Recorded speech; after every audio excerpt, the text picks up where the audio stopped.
Our speaker today is Bob Schultz.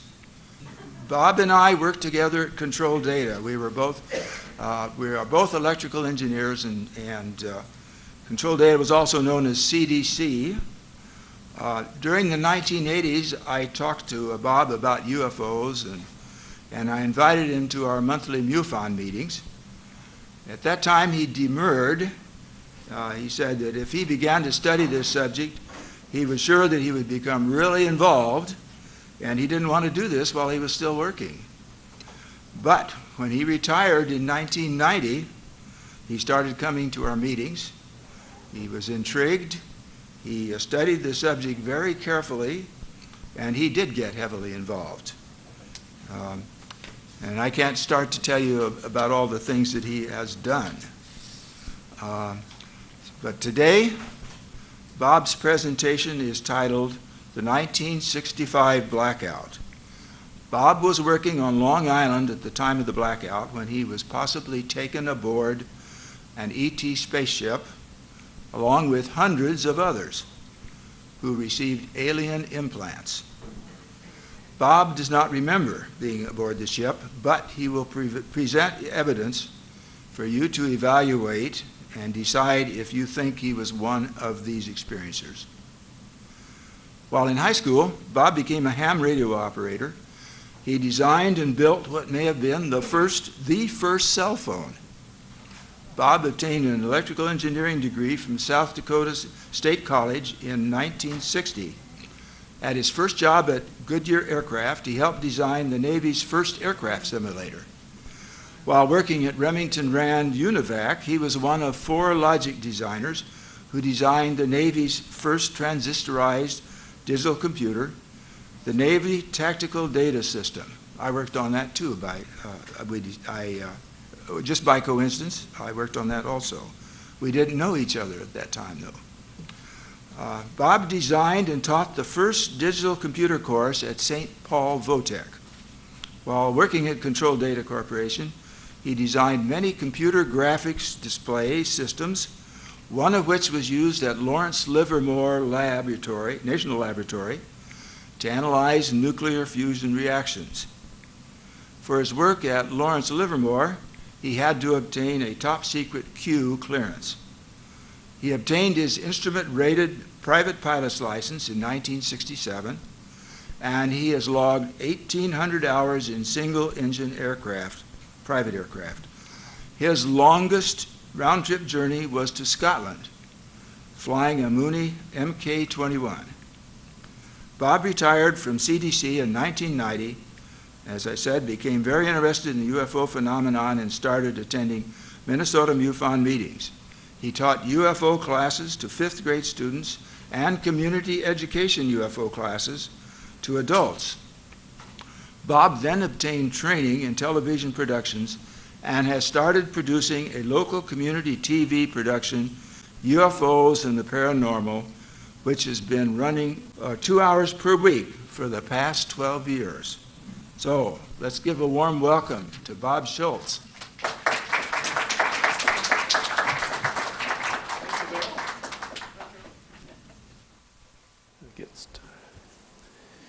Okay, I was presenting here in January, and we played a half-hour video at that time. How many were here in January to see that? About half? Okay. So that was kind of the prerequisite of this. In that video, I said, I may have had an experience in this blackout, and I would get into it in a further session, and so that's what we're doing today. And we're going to start by having a little 2-minute clip from that video that I played in January.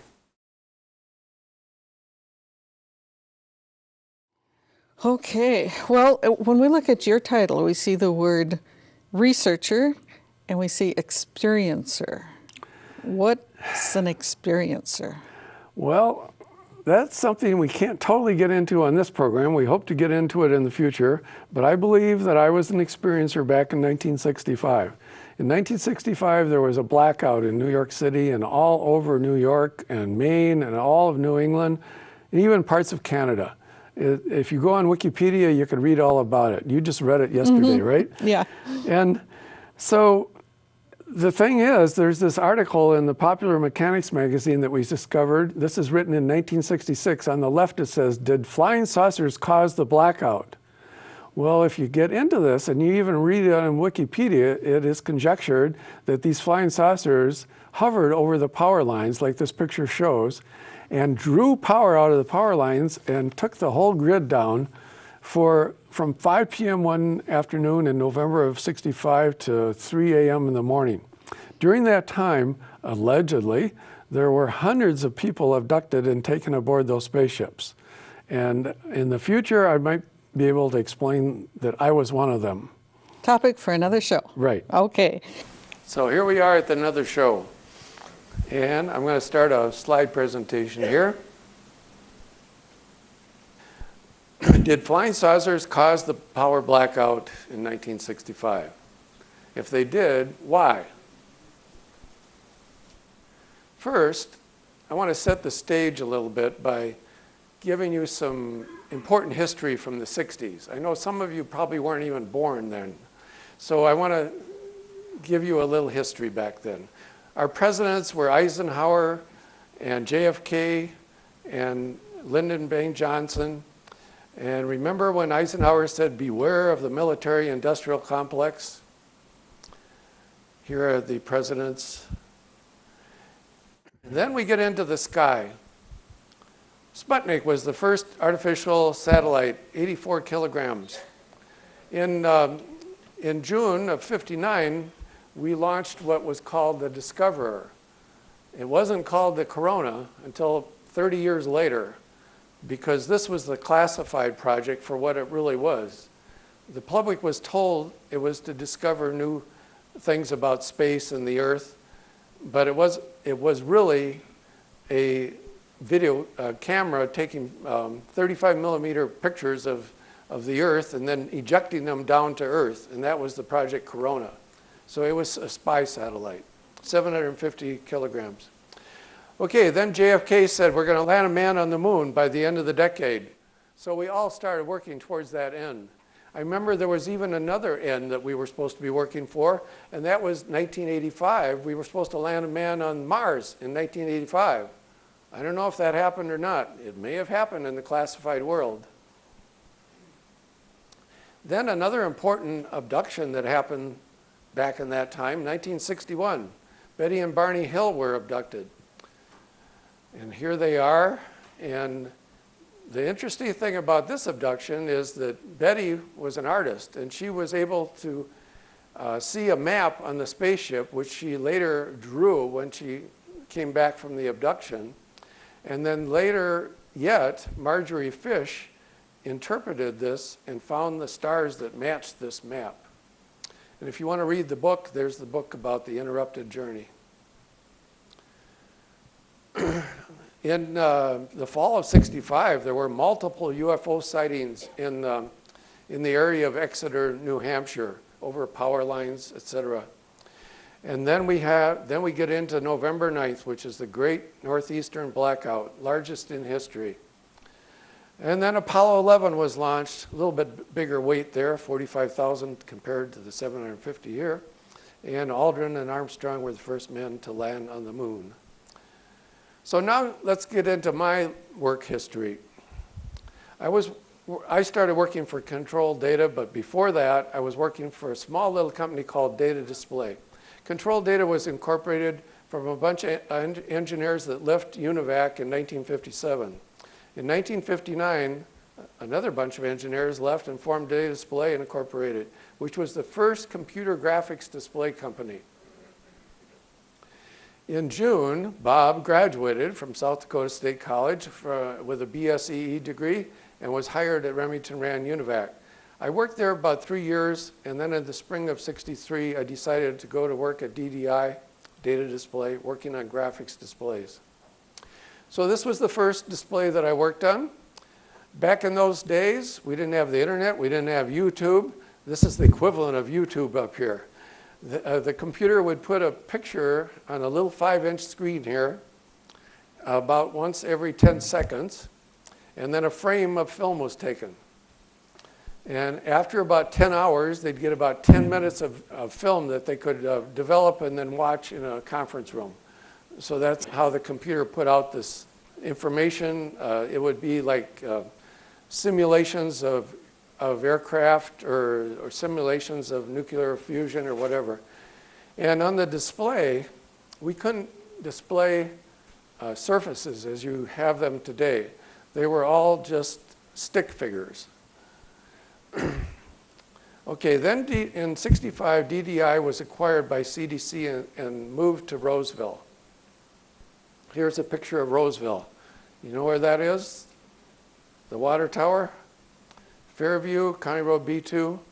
This is a big shopping area today, and Chili's is a restaurant right in here.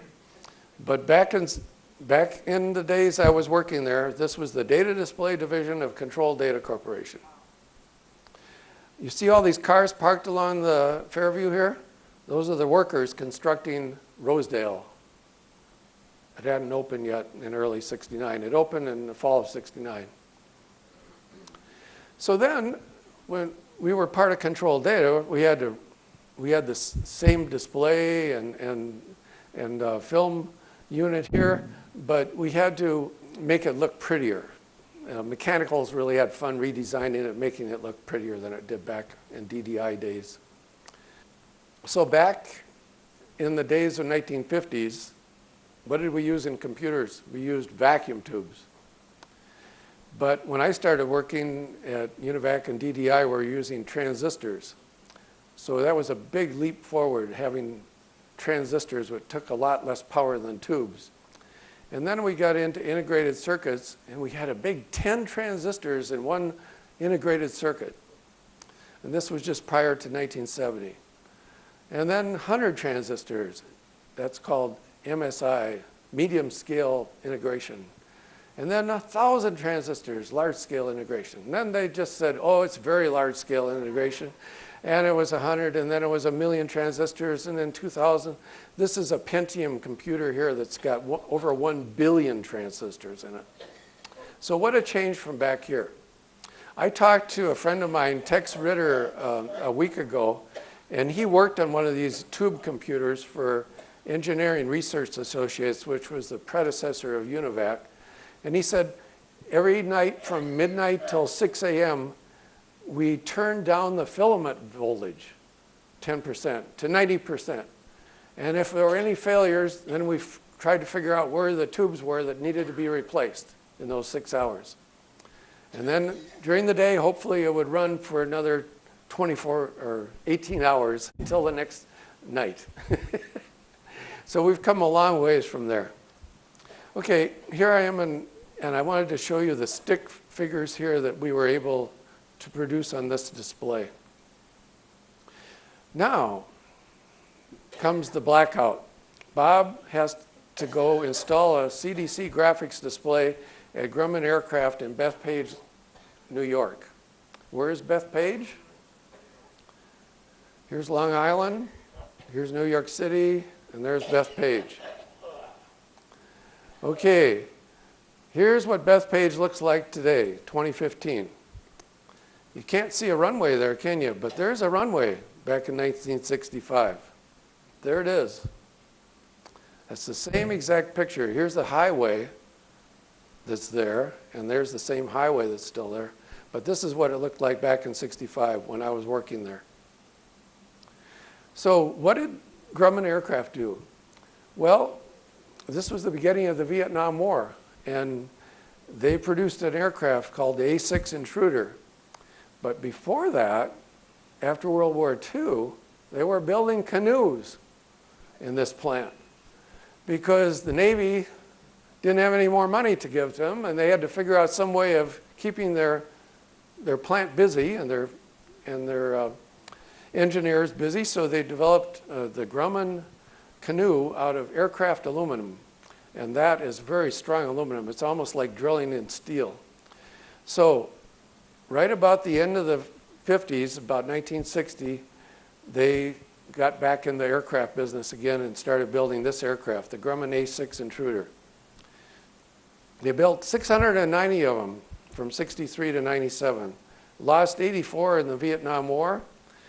It could carry lots of munitions, 9 tons of bombs and missiles, a range of 3,000 miles. And if it wasn't carrying the missiles, it could carry extra gas tanks too, and they had a range of 10,000 miles then. First ever craft to have a synthetic terrain CRT display enabling low-level all-weather attacks. Originally, that aircraft was all transistorized, but by the end of the 60s or 1971, they started using integrated circuits. Okay, so here I am on November 9th, 1965 at 5 p.m. This is 15 minutes before the big blackout. This is typical of what a computer room looked like back then. This is a CDC 3200 transistorized digital computer. All the logic is in these cabinets here. And what was memory? Tape drives. All these tape drives were the memory.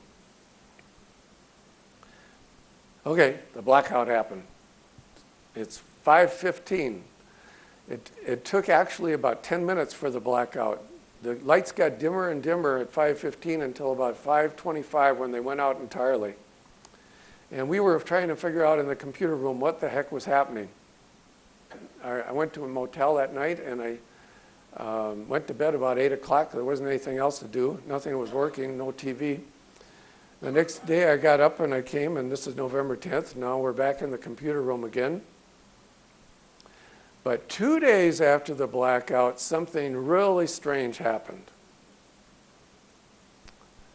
To get to the computer room and work on my display, I had to walk through an area which was a typing pool of young gals, maybe about 10 of them in the room, and they were typing letters from these wire recorders.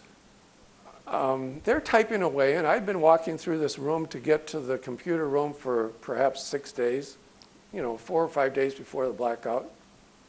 Nothing strange happening. I'm going through there at 8 a.m. in the morning. Well, this morning, November 11th at 8 a.m., all of a sudden, one of the gals on those typewriters got up and stood right in my way, and I had to come to a screeching halt. I walked pretty fast. And she was about this far from me, and I didn't know what was going to happen. And she said, "Can I feel your nose?" All the typewriters quit. They're all looking at us. What's going to happen? I said, "Well, I suppose so." I didn't know what to say. And she reached up and she ran her finger up and down my right nostril like that. And she burst out crying and ran out of the room. Holy cow. So I asked one of the gals sitting there, could you tell me what that was all about? She says, well, she told me that she thinks she knows you from someplace. And she's been watching you for a couple of days since the blackout. And if it's where she thinks it is, she doesn't want to be anywhere close to you. I don't work in this room. I work in the computer room. I don't bother her. So, I don't know. But that was all I knew at that time. And I called my wife that night and told her what had happened. And that's as much as I know. Okay, but a year later, this article came out in Popular Mechanics that allegedly it said that flying saucers could have caused this blackout.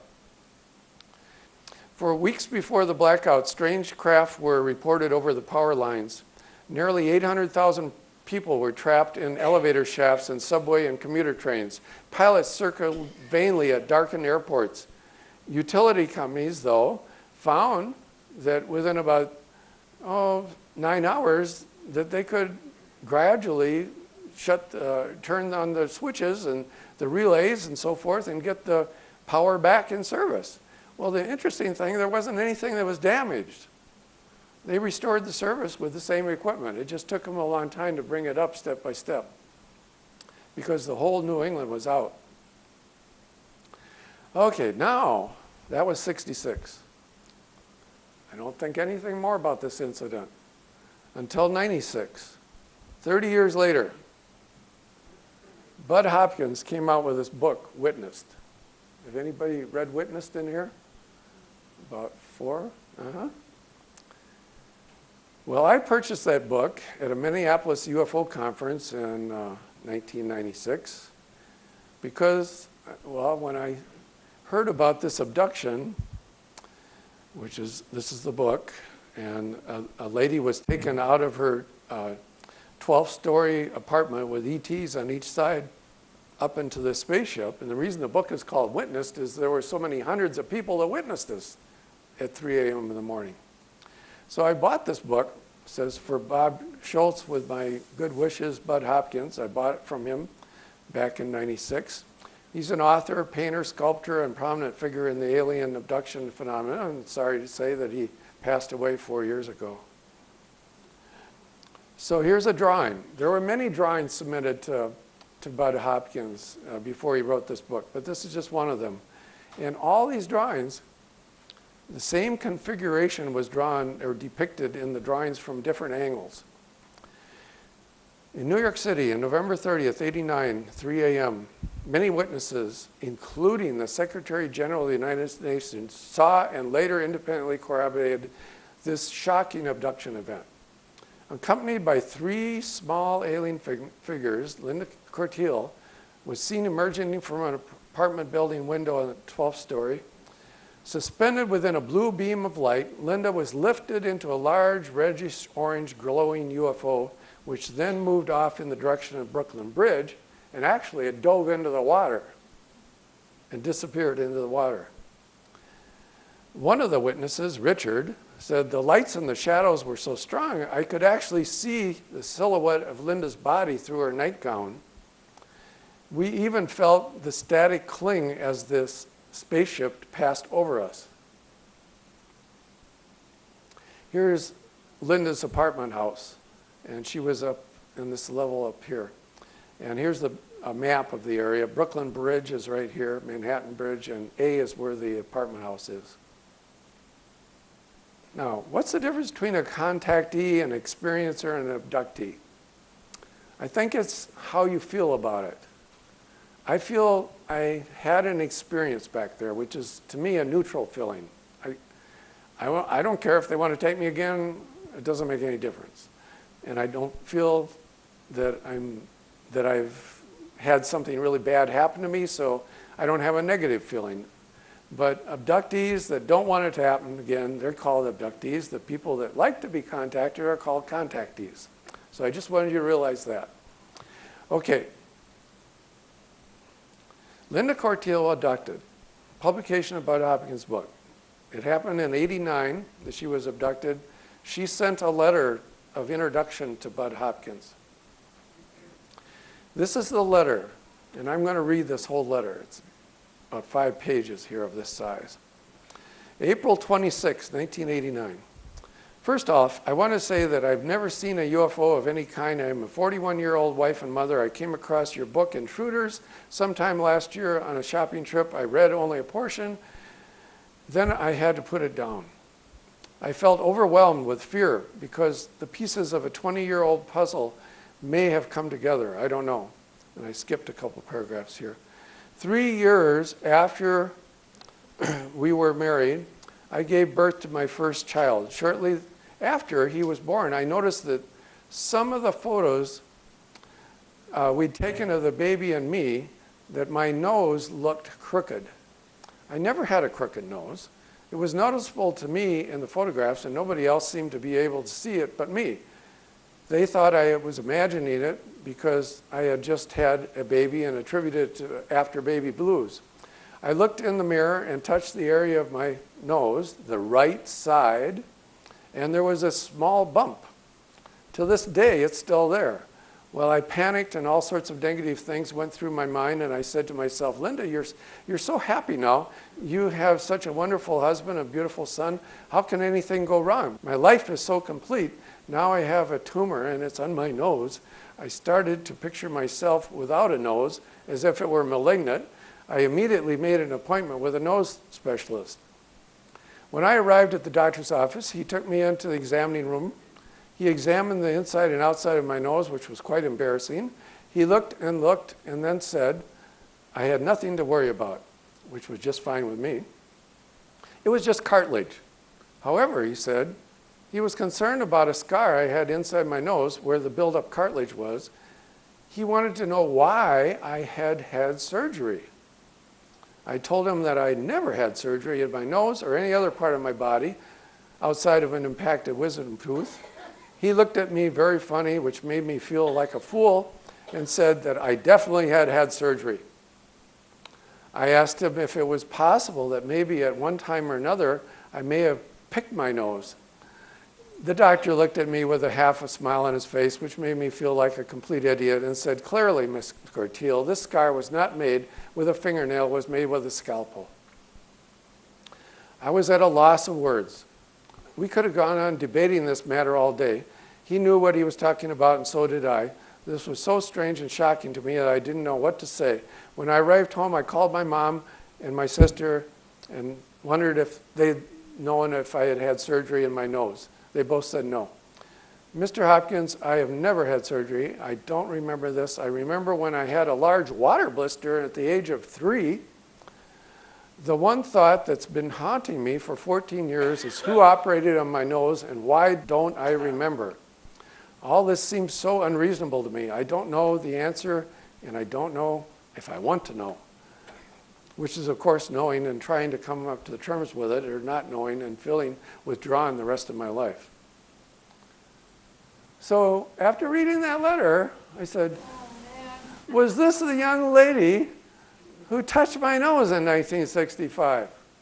She's so worried about this apparent bump on her nose that nobody else seems to see.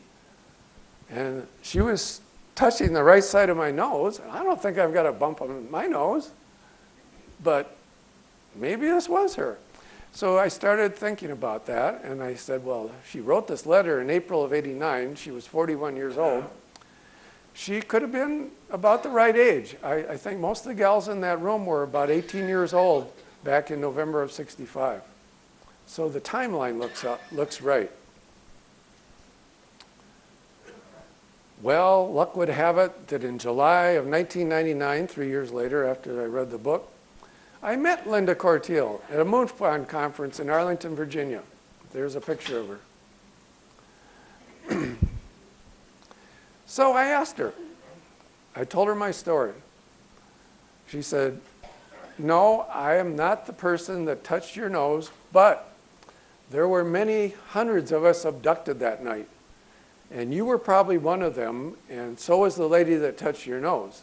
She said at the time, she lived with her parents in Manhattan, so she was not out on Bethpage, Long Island. But so I never have found out who this gal was, but I sure thought maybe that could have happened there. Okay, so then I get to thinking, well, I've had trouble kind of breathing. When I lay on one side at night, I can't breathe out of my right nostril. So if I lay on my left side, I breathe out of my mouth and I snore. My wife said, "You're snoring again, turn over." So if I lay on this side, it's fine, because then I've got a left nostril that works. So I decided to ask my doctor in April of 2001, during the annual physical, "Would you look up my right nostril and see if I have a problem?" Lo and behold, it's about the same wording as Linda in that letter. He says, "Oh my goodness, you've had an operation up high on your right nasal cavity." I said, "No, I never had any operation." "Oh, yes, you have." And he said, "I want to get an x-ray." I said, "Okay, be my guest." And he sent me down to the x-ray department, and an hour later he was slapping this x-ray up on a white board, and he said, "Oh my goodness, look at this. I have never seen anything like this. Oh, maybe you don't know what it should look like." And he slapped another one up there from a normal person. He says, "This is what it should look like, and this is what yours looks like." Well, I don't know. I wasn't, remember, I'm not looking for an alien implant. I'm telling the doctors that I have trouble breathing, so I don't know if there was any object in there. I didn't see it. But he said, "Okay, well, you need to go see an ear, nose, throat specialist," just like Linda did. Well, he had to have a CAT scan. So I have both of these. I couldn't copy them very well, but I have the actual film at home. Back in this day, we couldn't get them on CDs like we can today. But I've got the actual film, and this is my right nasal cavity, but it's really hard to see. And this one, I couldn't hardly do it. These are slices, and the slices were taken going back this way. So that was April 27, 2001. Well, do I go ahead with this operation? The ear, nose, throat specialist thinks he can operate on my nose, and he thinks, well, I can reroute that cartilage, and you'll be in good shape, and you can breathe at night. So I asked him a few days later, I said, well, what are the negatives? What could happen? He said, well, are you a bleeder? And I said, well, yeah, sort of. I have low platelet count. And he said, well, then we better collect a pint of blood from you first. And I said, what else could happen? He said, well, it's way up high in your nasal cavity. It's right below your brain, maybe a millimeter below your brain material. And I could slip and get into your brain area. That turned me off. I said, no, I think I'll continue sleeping the way I do. And I canceled the operation. Well, you would have thought maybe that was the end of the story. But in March of 2002, during the International UFO Conference, I asked Donald Ware, a famous UFO researcher, about nasal implants. Here's a picture of Donald Ware. Anyway, he observed 7 flying saucers over Washington, D.C. in 1952. The pictures were in the newspapers. He actually saw them. He has a master's in nuclear engineering. In 1970, he explored the world with the U.S. Air Force and retired at the age of 47. He's been a UFO investigator ever since. He served as the Southeast Regional MUFON Director. He's from Florida. Served on the International UFO Board of Directors. He believes that alien life is abundant in the universe and that that their normal means of communication is telepathic. Okay, so I said to Don, I told him my whole story about the nose. And he said, well, I want to tell you a story about another nose. This nose belongs to Katharina Wilson from Seattle. And here's her picture. Katharina's first conscious abduction memory was when she was 6 years old. Alien Jigsaw describes the first 32 years of her life, which covers 119 abduction experiences.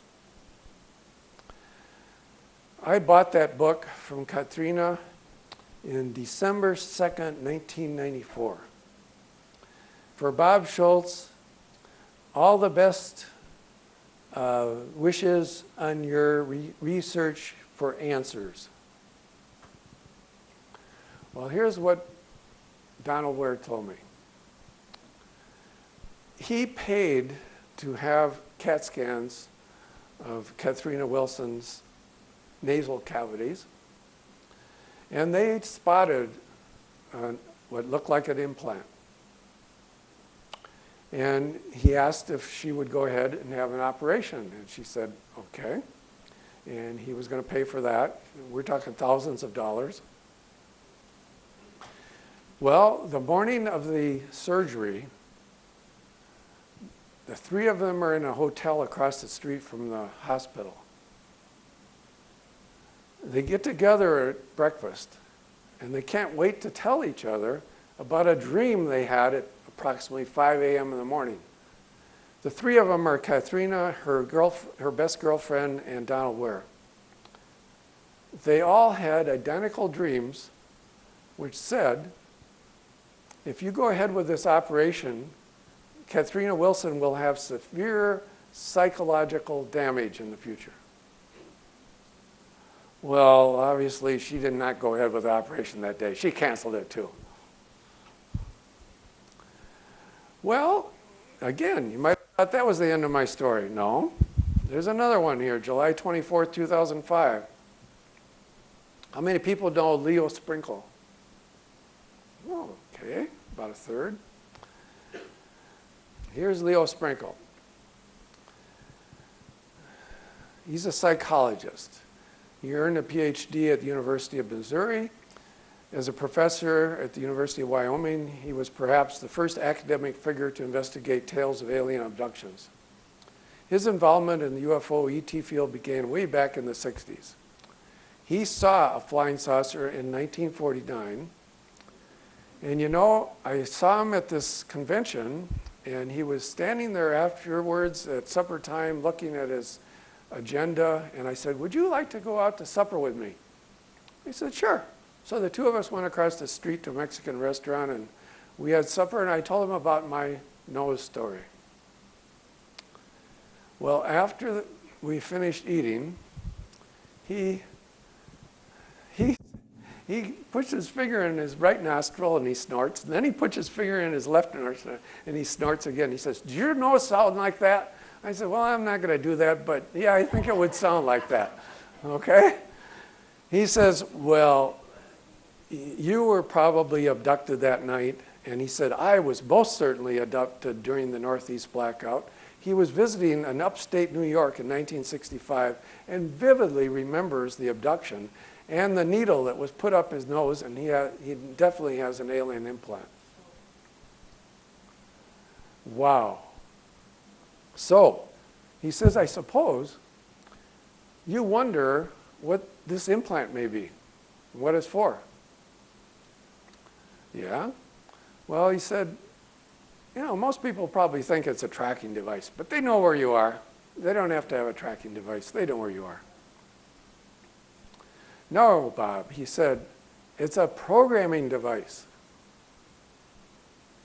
You have been programmed, and so have I, and many other hundreds of people that night, to speak about and get out the information on UFOs and ETs. This is what Leo thinks, based on several hundred abductions of people that were abducted that night." So, that's the end. We happen to be at 2015, which is the 50th anniversary of 1965, of the Great Northeastern Blackout. So based on the evidence I presented, do you think that Bob had an ET experience? I don't know myself, but you can make up your own mind. So that's the end of my presentation. Thank you.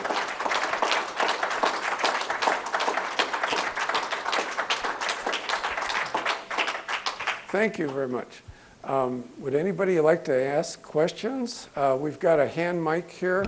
And Mike, you volunteered to run it around if somebody wants to ask questions.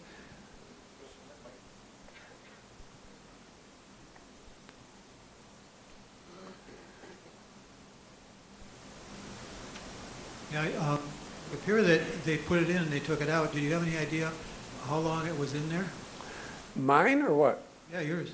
No, I don't know if I have one because Let's say you had one and they put it in and it did its thing and then they took it out again. Otherwise, the ear, nose, and throat guy would have seen it, right?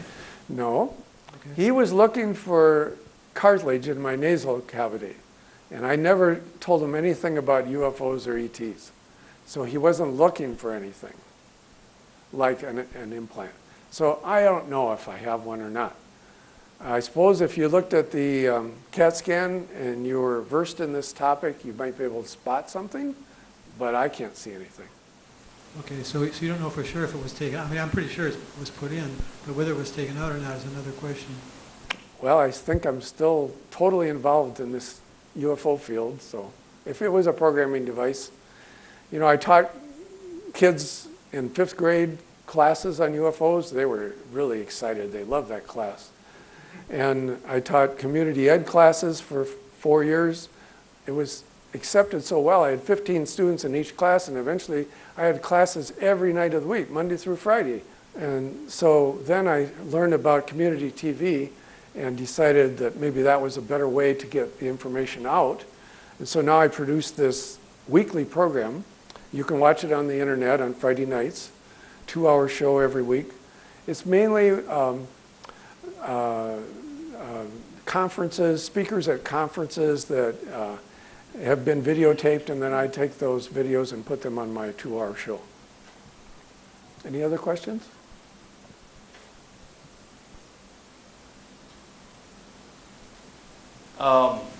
Well, I guess, first of all, thanks for coming out today.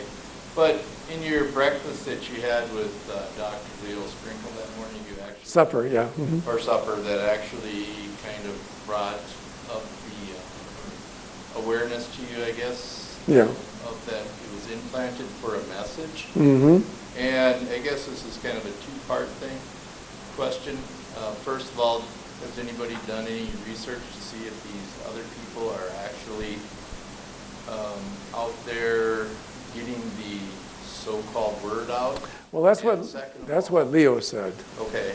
And, well, yeah, and I guess I'm just kind of wondering if there is some truth to it, if anybody has checked into it. And second of all, does he have an idea of what the message that all of you are supposed to be getting out, if there is a message?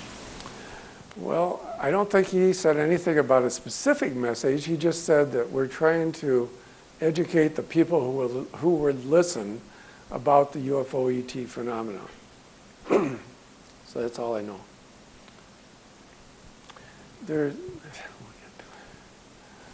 Did he want the general public to become more aware of UFOs and ETs?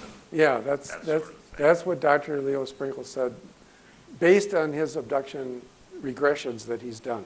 He's done over 500 regressions, but several hundred of them had to do with this blackout. Some grand project in progress Mm-hmm. you would like people to be aware of?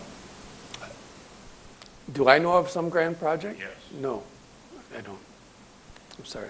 There's a question up here, Mike, too. Well, I was just wondering, do you feel that you're getting information from some unusual sources, or that you're not, normally? Okay, aware of? that's a good question. I feel that in the morning when you're half awake, you're just waking up, that I get telepathic messages from my guides, let's say. And that's the time of morning where I can solve my problems and ask questions, and what should I do about this and that? And somehow I get answers at that time of the morning. For instance, we had a number of crop circles back in 1994, 95 that I investigated here in the Twin City area. When I first heard about crop circles, I knew they were in England, and there were really complex ones in England.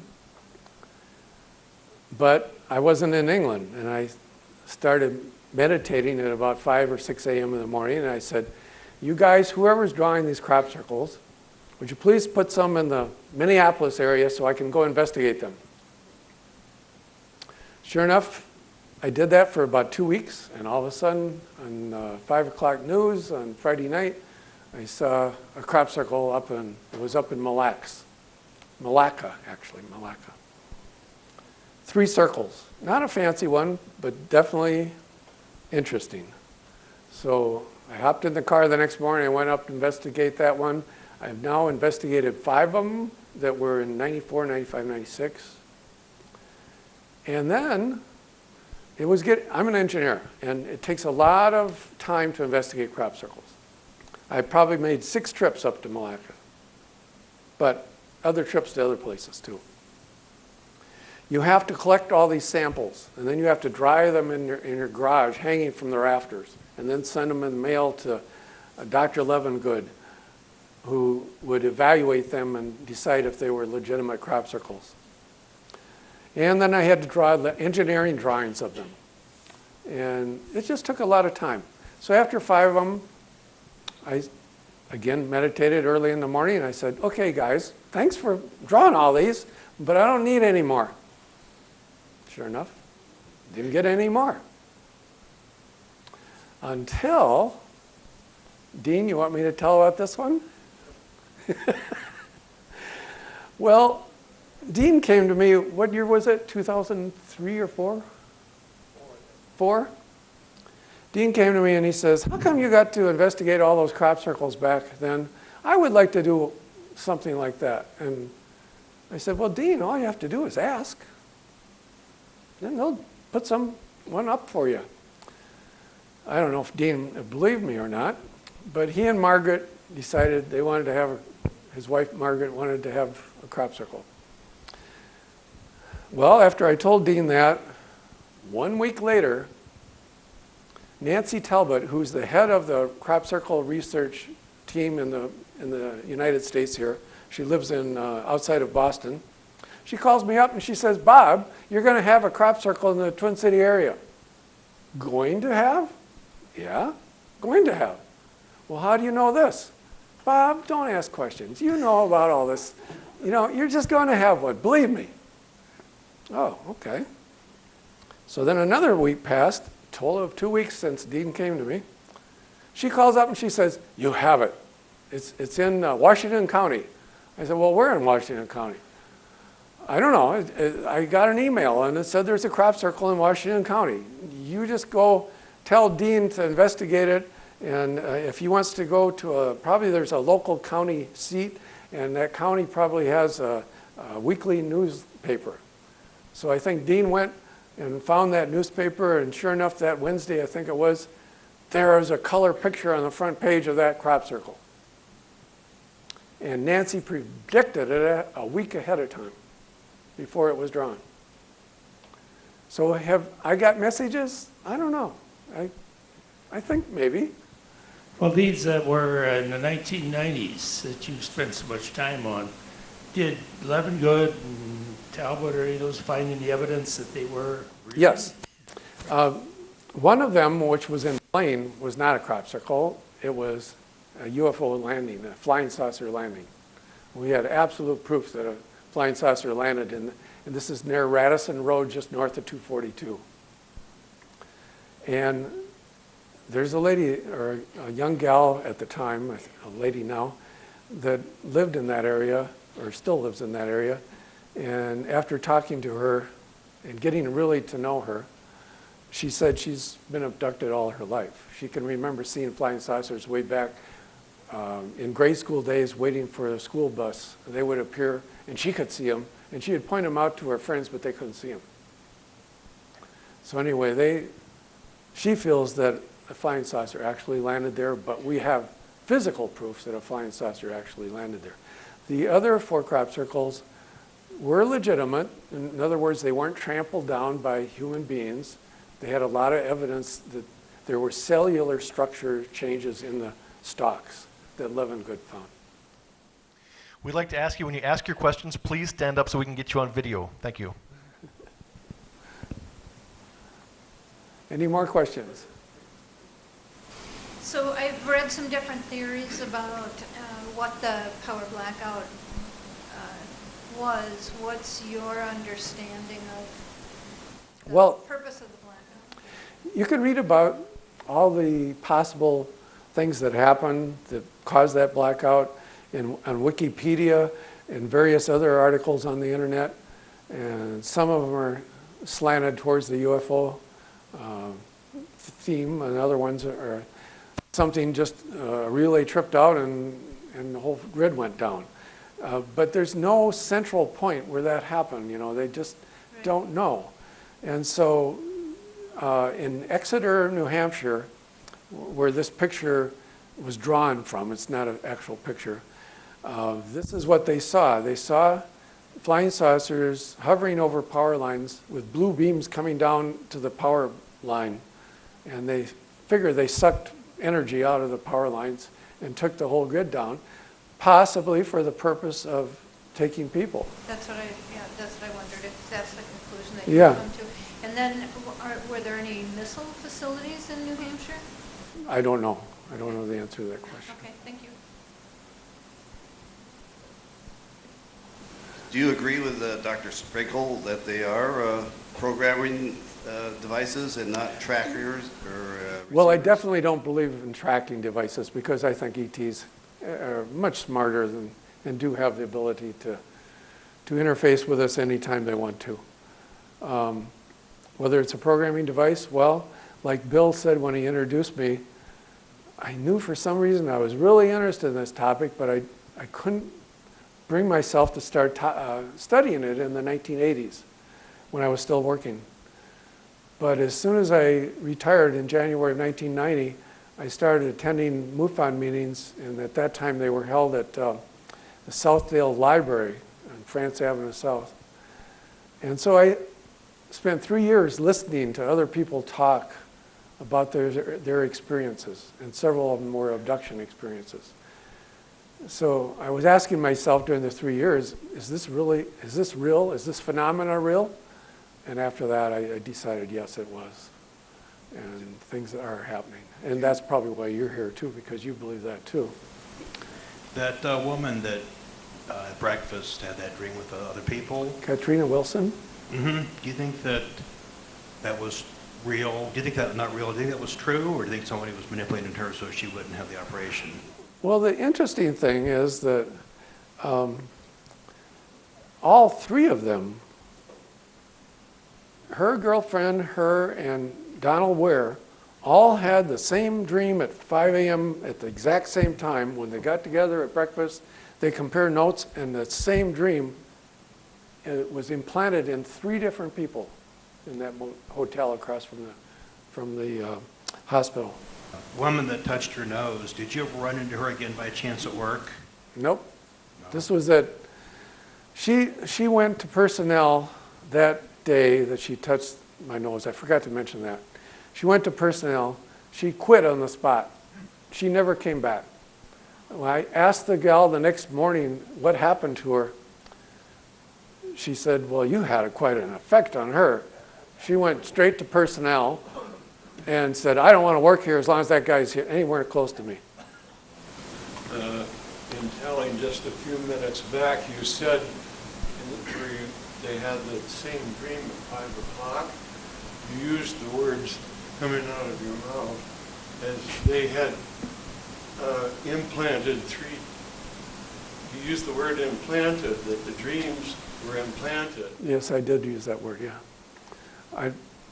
It was somehow put into their mind. It was put into their mind. I don't mean it was an alien, physical alien implant. It was put into their minds at the same time. But since it was uttered and therefore exposed or revealed, it would seem to me that sometimes these little slips, call them Freudian or otherwise, are often little messages in themselves. Could be. So perhaps it is dreams, because everybody is promoted by dreams per se. It's an American dream. It either works out for good or bad individually, which would mean you'd have to have a special dream to work for you. So it's just something. Yeah, it could be. I agree. Oh, the dream would be the most closest important to you as a self-defined revelation. So in the Dr. John Mack film where different abductees are on film, do you remember a woman by the name of Karen? No, I don't. Okay, so Karen speaks pretty regularly, and Karen says that when she gets together with other abductees that she feels lit up. I don't know if those are the exact words, but do you have that sense when you're with, can you feel it? No, I cannot. You know, at these conferences, they have special experiencer workshops. Yeah. And I think other people do feel that. I don't, but they get together, these experiencers, and tell their stories, and I think people do have a connection, yes. Okay, and then my last question will be, have you done any regression work with it? Or? I've tried twice to be hypnotized, and I even went to a hypnosis workshop for a weekend here just a few months ago, and they weren't able to hypnotize me, and they had several experts in the room trying to do it. They were able to hypnotize everybody else in the workshop except me. And another time before that, at one of the UFO conferences, I had an expert, Barbara Lamb, try to do it too, and she couldn't either. Okay. Thank you very much. I'm curious about the Blackout Mhm. Do you know if it was just on the coast, of the United States? The reason why I ask is in 1965, my father was stationed at Harmon on Newfoundland, and we also had a blackout. It would probably be the same one. It affected Canada too. It definitely affected the lower part of Ontario and probably Newfoundland, I'm not sure. But yes, it could be the same one. Okay, because I've been a contactee since I was a baby, so I was wondering when you talked about this in 1965, I got to thinking, boy, we had a blackout there too, and a lot of strange things. Do you happened. remember approximately when? Was it in the fall or November 9th is when it occurred? Well, there's snow there almost all the time, so Yeah. it had to be about that same time. Yeah. I was 12, and we were moving from the base into town at the time. So I remember that we didn't have any electricity. Everybody was worried about getting too cold. Well, very interesting. I'd like to talk to you later. Okay. Thank you. Okay. Okay. Anybody else? Well, I think we can go into break time then. Right, Bill? You want to take over here? Thank you very much. Sure. Thank you.